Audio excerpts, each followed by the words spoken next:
merci beaucoup. Je vous suis entièrement reconnaissant de suivre toujours les vidéos et de toujours me soutenir. Donc, c'est vraiment encourageant. Donc, merci beaucoup. Donc, abonnez-vous toujours, continuez à vous abonner, aimez les vidéos et aussi laissez les commentaires. Donc, merci beaucoup.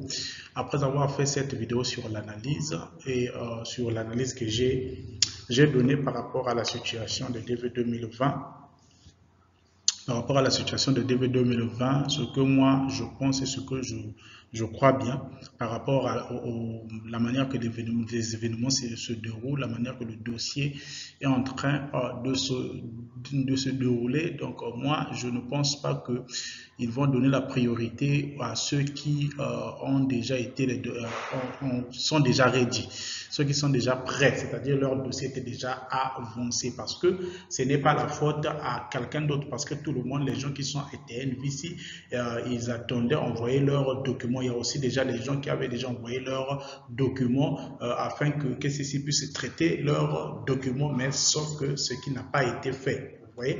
Donc, même dans la DV 2021, c'est comme ça aussi, c'est le même problème aussi.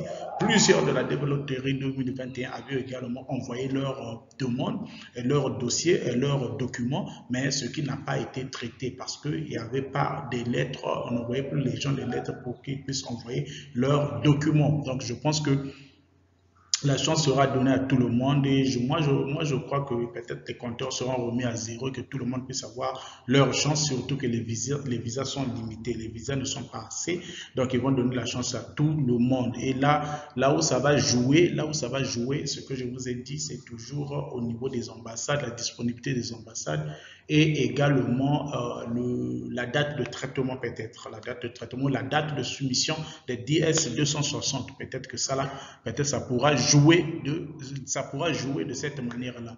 Donc, c'est sur ça que j'avais donné mon analyse. Donc, j'ai fait la vidéo sur le visa bulletin, sauf que le volume était un peu en bas. Excusez-moi vraiment, c'était ça. Excusez-moi vraiment avec le volume vraiment en bas. Donc, on va encore refaire cette vidéo-là afin que les gens, d'autres personnes aussi puissent écouter. Donc, là, la DV Loterie 2024 venait de fermer officiellement depuis le 8 novembre. Si vous n'avez pas joué, vraiment, vous avez manqué votre chance de jouer. Mais si vous avez joué, je vous encourage vraiment. Donc, nous attendons les résultats. Mais sauf que si vous avez joué, j'espère que vous avez joué avec une très bonne photo. Donc, quand vous avez une très bonne photo, vous avez plus de chances à votre côté. Donc, maximisez, vous avez maximisé avec la photo, je suis sûr, parce que nous avons fait plusieurs vidéos sur ça et c'était pour que ça puisse vous aider, ces vidéos-là. Donc, je crois bien que c'est toujours une très très bonne chose de jouer et d'espérer en ce moment. Donc, aujourd'hui, je vais parler sur les bénéfices de la Green Card. Donc, la Green Card que vous connaissez, qui est la carte verte que nous cherchons, la carte verte que quand on joue la DV Loterie, c'est ce que nous gagnons, être la résidence permanente aux États-Unis d'Amérique. Donc, j'avais fait cette vidéo en anglais. Vous voyez même que le titre est en anglais. The benefit of the Green Card, Federal Jobs to apply, emplois fédéraux à postuler par les titulaires de la carte verte. Donc, c'est ça le but de cette vidéo. Donc, il y a plusieurs métiers. D'abord, il n'y a pas un meilleur moyen ou un meilleur système d'immigration que les États-Unis. Il y a un meilleur système d'immigration, mais il n'y a pas un meilleur moyen d'immigrer aux États-Unis qui dépasse la Green Card, qui dépasse la Diversity Visa Lottery.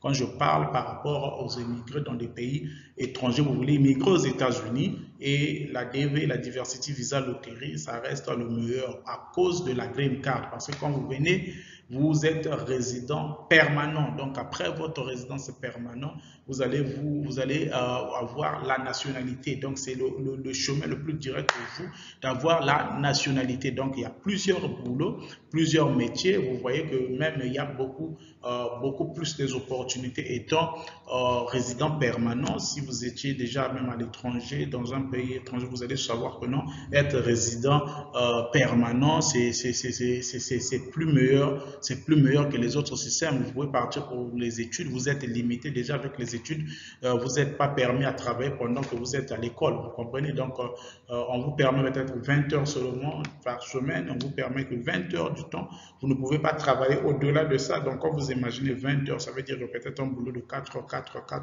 pendant 5 jours, vous voyez, et vous ne pouvez pas gagner assez d'argent parce que si vous travaillez pendant la période scolaire, on vous attrape, on va vous arrêter, vous voyez. On peut même, les voisins dénoncent même.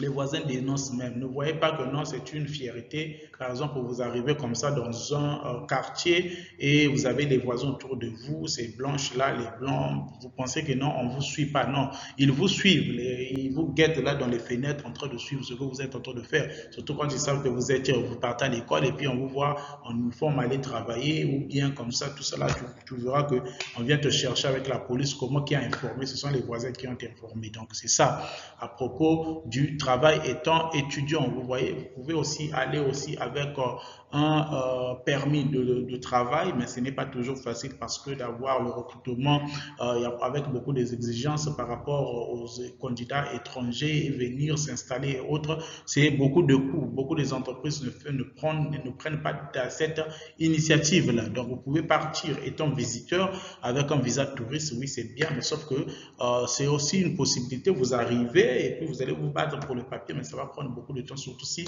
vous êtes déjà marié, vous avez déjà des enfants, vous avez déjà une famille et vous, le père, peut-être vous quittez pour aller là-bas et puis ce n'est pas facile pour les familles aussi de rejoindre, surtout avec le système d'immigration américaine, ce n'est pas facile, surtout votre première entrée, la manière que vous étiez rentré, beaucoup de gens aussi font aussi erreur, bon, c'est aussi la possibilité qui est devant eux quand ils arrivent comme ça, visiteurs. Après, ils partent vers chercher l'exil. Chercher l'exil. Une fois que vous avez ouvert ce dossier d'exil, vous ne pouvez plus aller dans un autre système d'immigration. Vous voyez que non. Et puis là, vous attendez jusqu'à ce que vous deviendrez réfugié avec le statut normal de réfugié. Si d'abord vous êtes d'abord demandeur d'asile, ça prend du temps. Parfois, ça peut vous prendre 2 ans, 3 ans, 4, 5 ans. Ça dépend seulement de la manière. Et jusqu'à ce que vous arrivez, pour être reconnu réfugié. Et là, maintenant, vous avez un statut. Après avoir eu un statut, après le statut, c'est là où vous pouvez maintenant avancer vers peut-être un permis de travail. Je ne sais pas si peut-être un permis de travail ou bien directement une résidence permanente. Donc, vous voyez, donc ce sont les routes d'immigration. Mais il y a un meilleur moyen d'immigration qui est la Diversity Visa Lottery parce que ça ne coûte rien. C'est un programme gratuit du gouvernement américain qui a donné plus de cette chance à plusieurs pays qui ont un taux inférieur d'immigration aux États-Unis. Donc, dès que votre taux, vous atteignez le nombre de chiffres de 50 000 immigrants reconnus au niveau des États-Unis, vous êtes déclassé de la liste. Donc, c'est comme ça, chaque année, 7% pour chaque pays. Donc, dès que vous atteignez votre nombre, votre chiffre, vous quittez. Donc, c'est ça. Donc, c'est le meilleur système. C'est le meilleur système et qui joue sur la chance, c'est le meilleur système. Donc, à propos des métiers, il y a plusieurs métiers. Quand vous arrivez aux États-Unis étant résident permanent, quand vous commencez dans la recherche du boulot, donc il y a toujours l'énoncé. Quand vous voyez le travail, vous devez aller jusqu'en bas pour voir les conditions. Qui peut postuler, donc who can apply, donc qui peut postuler.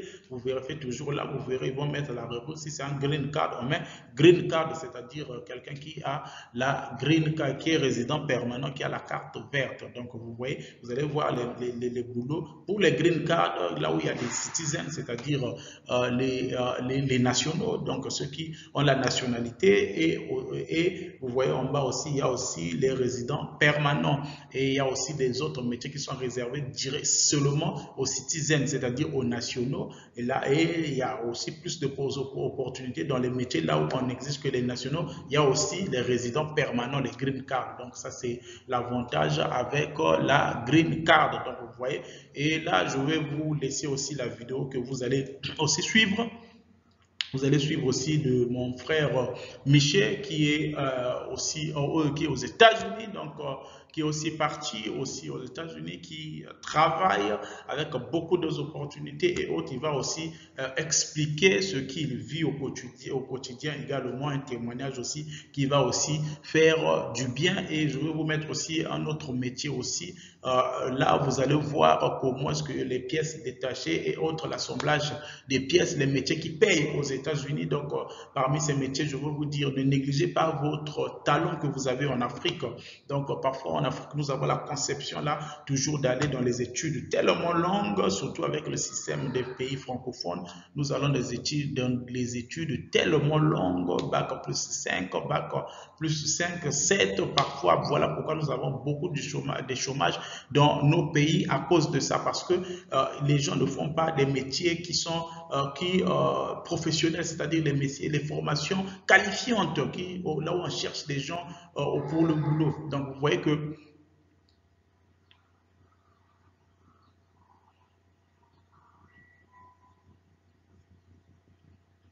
le système anglophone est différent du système francophone. Vous voyez, par exemple, les recrutements des anglophones est différent des recrutements des francophones. Vous allez voir que pour un poste de manager ou de directeur, on cherche quelqu'un qui a un bac plus 5, donc avec 10 ans d'expérience. Vous voyez, mais dans un pays anglophone, vous voyez que non, ils vont chercher quelqu'un qui a le baccalauréat, qui a au moins 5 ans d'expérience ou bien 10 ans d'expérience peut-être. 5 ans d'expérience, mais au moins le diplôme est en bas, l'expérience compte plus. Donc, ils cherchent quelqu'un qui a un baccalauréat, par exemple, quelqu'un qui a un baccalauréat avec un 5 ans d'expérience ou bien 10 ans d'expérience. Parfois, ils cherchent quelqu'un, même s'il n'a pas le baccalauréat, mais qui sait écrire, qui a un niveau collège, qui a un niveau collège ou niveau lycée, mais avec tant d'années d'expérience. Donc, ils mettent plus l'accent sur l'expérience que le diplôme, parce que le diplôme, c'est bien, nous savons, c'est une très très bonne chose, mais plus de la théorie, alors qu'ils cherchent de la pratique, quelqu'un qui sait faire quelque chose. Donc, c'est ça avec les pays anglophones. Donc, vous êtes maçon. Vous êtes maçon, vous faites la construction des maisons. Ne vous négligez pas, mon frère. Aux États-Unis, c'est tout un métier. Au Canada, c'est tout un métier qui paye bien. Vous voyez? Donc, vous êtes taulier, vous faites la tôlerie là, de voitures, vous arrangez là, les gens se moquent de vous au pays quand quelqu'un est taulier, qui arrange les voitures, quand il y a des pannes, quand il y a des cassures, des trucs comme ça, on se moque de lui, il ne sait même pas son talent. Mais mon frère, je vais te dire, aux États-Unis, c'est de l'argent, c'est de l'argent. Tu vas travailler pour des grandes marques, imagine un peu comme BMW, tu vas imaginer dans les Toyota, dans les compagnies qui font des voitures. Donc, vous voyez que nous, vous avez un talent merveilleux. Tu es caroleur. Tu mets les carreaux dans les maisons, tu es caroleur. Ne te néglige pas, c'est tout un boulot qui paye bien. Tu vas travailler dans la construction, c'est tout un boulot qui paye. Vous voyez? Donc, tu fais la plomberie, les gens hontent parce que tu es plombier ou comment tu mets la peinture là, les gens te négligent. Non, c'est tout un métier, tout un boulot, tout un boulot. Donc, soyez qualifié, cherchez à avoir le certificat. Quand vous jouez votre DV loterie et cherchez à avoir le certificat dans le métier où vous êtes, cherchez à avoir le certificat en ça, un papier qui montre que vous allez traduire en anglais. Quand vous arrivez comme ça, vous allez vous orienter vers une petite formation, peut-être de 3 mois, 6 mois, mais vous avez déjà votre métier, vous avez déjà ce talent-là que vous connaissez votre métier. Et cela va vous ouvrir directement les portes parce que vous êtes résident permanent. Donc, n'arrivez pas aux États-Unis pour aller dans des petits boulots alors que vous avez la résidence permanente. Vous avez un papier qui va vous permettre de travailler dans plusieurs secteurs. Alors, si vous avez la formation qualifiante, si vous avez le niveau d'études, ça va vous aider, ça va vous ouvrir des portes. Donc, vous voyez, il y a l'armée qui est là, vous êtes jeune, moins de 30 ans, vous avez l'efficacité, vous êtes fort quand vous arrivez, vous pouvez intégrer l'armée, vous pouvez vous enrôler dans l'armée, et dans l'armée, vous pouvez servir au moins peut-être 10 ans, 15 ans, vous pouvez vous donner 15 ans à servir dans l'armée, et puis vous démissionnez dans l'armée, on vous appelle maintenant vétéran, vous avez des avantages de vétéran. Déjà avec l'armée, le passage de l'armée dans les 3 ans, vous aurez la nationalité américaine, ça c'est une obligation, aussi. Vous voulez arriver aux États-Unis, vous voulez faire des études, vous n'avez pas assez de moyens. Vous êtes jeune. Enrôlez-vous dans l'armée et puis dans l'armée, vous prenez que non, vous allez faire des études. L'armée va s'occuper de vos études, une bourse militaire et vous faites des études pendant vous faites des études pendant des années, après avoir fait des études, et puis vous servez l'armée pendant quelques années, et après là, vous démissionnez dans l'armée pour faire autre chose selon ce que vous avez étudié à l'école pendant que vous avez étudié. C'est une technique que je vous donne. Donc tout ça, ce sont des bénéfices de la résidence permanente, de la carte verte. Donc il y a plusieurs moyens. Donc cette vidéo, elle est longue. Suivez cette vidéo jusqu'à la fin. Il y a les témoignages de mes frères, de mon frère, pour que vous allez voir Monsieur Michel qui est aux États-Unis, qui a aussi l'association qui aide également et tout, avec des conseils et autres quand vous arrivez aux États-Unis, avec les directions et autres, les métiers et tout ça là. Vous êtes conducteur de véhicule, vous avez votre permis, ne vous inquiétez pas, il y a le boulot des Uber qui est là, les taximens qui sont là. Donc ça paye bien, c'est rémunéré, c'est bien encadré et autres. Donc vous voyez, donc il y a plusieurs métiers, donc ne négligez pas votre métier. Vous avez votre talent, vous connaissez faire couper les cheveux. Ne négligez pas ce métier. Ce métier aux États-Unis a un certificat. Vous êtes en train de prendre soin des gens, la tête, les coiffer, prendre soin des manicures, pédicures et autres soins de visage et autres. C'est tout un métier réglementé, c'est tout un métier. Donc ne vous sous-estimez pas sur ces métiers-là. Donc parce que c'est un pays anglophone et les anglophones n'ont pas le raisonnement comme des francophones. Donc c'est sur ça que je voulais vous faire cette vidéo-là pour vous montrer les bénéfices des métiers de la résidence permanente. Donc c'est ça. Donc écrivez-moi, je vais toujours répondre pour ceux qui ont des cas personnels privés, qui veulent étudier à l'étranger, aux États-Unis, vous voulez d'une inscription, vous voulez au Canada et tout. Nous sommes là ouverts, nous allons vous aider. Nous sommes là pour contacter FIG Travel Consulting. Donc c'est ma propre agence de voyage, je fais le conseil, je suis consultant, je fais le consulting en anglais, donc je fais le consulting, je suis consultant en voyage, je suis votre dossier, je vous conseille par rapport à votre projet d'études et aussi plusieurs techniques pour obtenir un visa et aussi vous voulez voyager en Europe, vous faites beaucoup et ça ne marche pas, il y a des techniques aussi à vous donner aussi et autres après avoir étudié votre dossier. Donc nous sommes vraiment ouverts dans ce monde-là du business là, des voyages et autres. Donc voilà pourquoi nous faisons ceci, ce que nous faisons. Donc si vous voulez vraiment voyager et vous voulez un coaching permanent, donc contactez-nous, contactez FIG, ne manquez pas. Donc je suis là, je suis vraiment reconnaissant pour cela. Donc abonnez-vous, écoutez, suivez la vidéo, vous allez aussi écouter ce que le frère aussi dit par rapport aux réalités des États-Unis aussi, qui va vous aider parfois, qui pourra aider aussi quelqu'un. Donc c'est toujours utile. Donc vous avez joué la développerie, c'est pour vous informer, connaître aussi là où vous allez partir. Donc vous devez aspirer à ce pays-là que vous voulez partir. Vous devez connaître beaucoup des informations, beaucoup des choses et demain ça va vous aider. Voilà pourquoi je vous laisse avec cette vidéo et comme ça je vais vous revenir après avec les autres vidéos. Merci beaucoup.